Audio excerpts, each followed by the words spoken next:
Syarat menjadi anggota legislatif di Aceh berbeda dengan daerah lain di tanah air. Untuk menjadi calon anggota dewan di Provinsi Aceh, para bacalek harus bisa membaca Al-Quran. Satu persatu calon anggota dewan duduk di depan para penguji.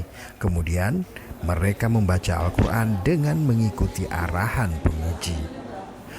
Para penguji ini berasal dari perwakilan kantor Kementerian Agama, Majelis Permusyawaratan Ulama, dan Lembaga Pengembangan Tilawatil Quran. Di Kabupaten Aceh Utara, tes baca Al-Quran diikuti 979 bakal calon legislatif. Hampir seribuan bacalek ini berasal dari 23 partai politik yang mendaftarkan bakal calon legislatifnya pada pemilu 2024 di Kabupaten Aceh Utara. Tes baca Al-Quran ini berlangsung di kantor Komisi Independen Pemilihan KIP setempat dari tanggal 6 sampai 12 Juni. Hasil tes baca Al-Quran kemudian diserahkan ke KIP setempat.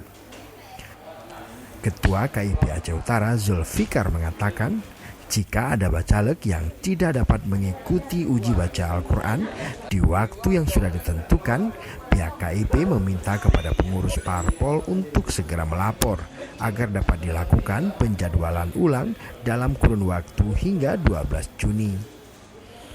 Namun demikian, jika ada bacalek yang tidak mampu membaca Al-Quran, secara otomatis dinyatakan gugur dari daftar pencalonan.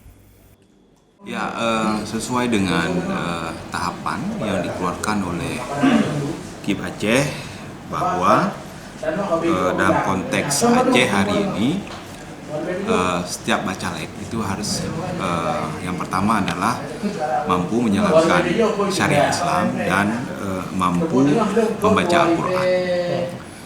Dan hari ini sesuai dengan jadwal uji mampu baca Al-Quran dilakukan dari tanggal 6 sampai dengan tanggal 12 Juni.